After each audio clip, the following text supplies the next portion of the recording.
I'm just going to drift back to '78 before we finish up. Next week will mark 40 years since Bon Scott passed away. I believe Bon was the Wow, first. really? I believe Bon was the first person to, in fact, jam with the band. He and then Angus really were crucial in the band getting signed to Alberts, both having alerted Harry and George about the band. Do you have a favourite memory of Bon from the Bondi Lifesaver days?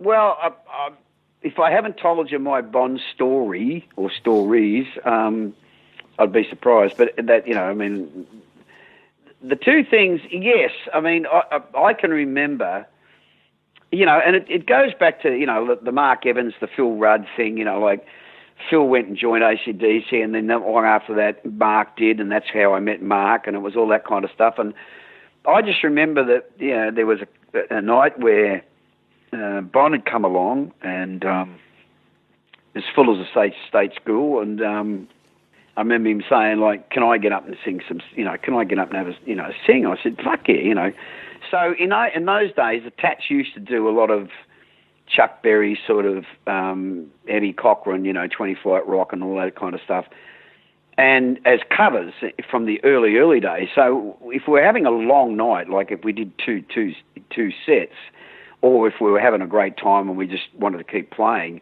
we'd pull out these, old classics. So Bon grew up on that music, so he knew those songs too. So yeah, he jumped up and we did two or three songs, of that, that era, and he dragged along, and because Angus is the great sort of, he's got a wonderful history of blues history as far as, he knows his blues, inside and out, as did Malcolm. But, Malcolm was less, less upfront about the whole thing. But, and Malcolm, we got Malcolm to come along too, but for some reason he wouldn't get up and play. But Angus just, you couldn't keep him off the stage. So, they came, Angus and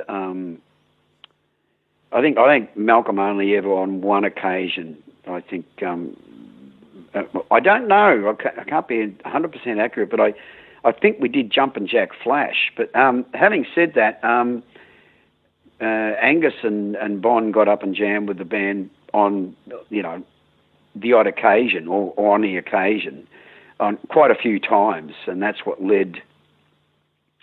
Yeah, of course, that's the story. That's what led them to bringing George and Harry along, and how we got signed, yeah. Well, there are many years in rock and roll where significant rock albums stand out, but it really is astonishing to think that in 1978, Alberts released three of the most iconic records ever recorded consecutively, being AC/DC's Power Age, Face to Face by the Angels, and then the Tats debut.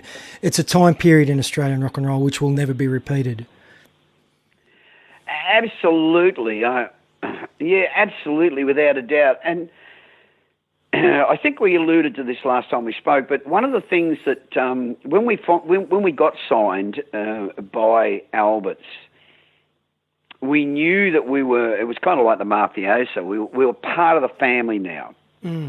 And we could actually say, oh yeah, we're an Alberts band. We're part of the Alberts family. And that's the way it was. And at that time, the vibrancy was like it was resonating off the walls. It was, you walked into King Street and it was like walking into one of those Stargate things. You passed into another world. It was kind of like everything was going on. There was like creativity, and there was like everyone was bursting at the seams. Everyone had songs. Everyone had this amazing energy, and we're going to conquer the world. And we thought as a label that that's what would happen.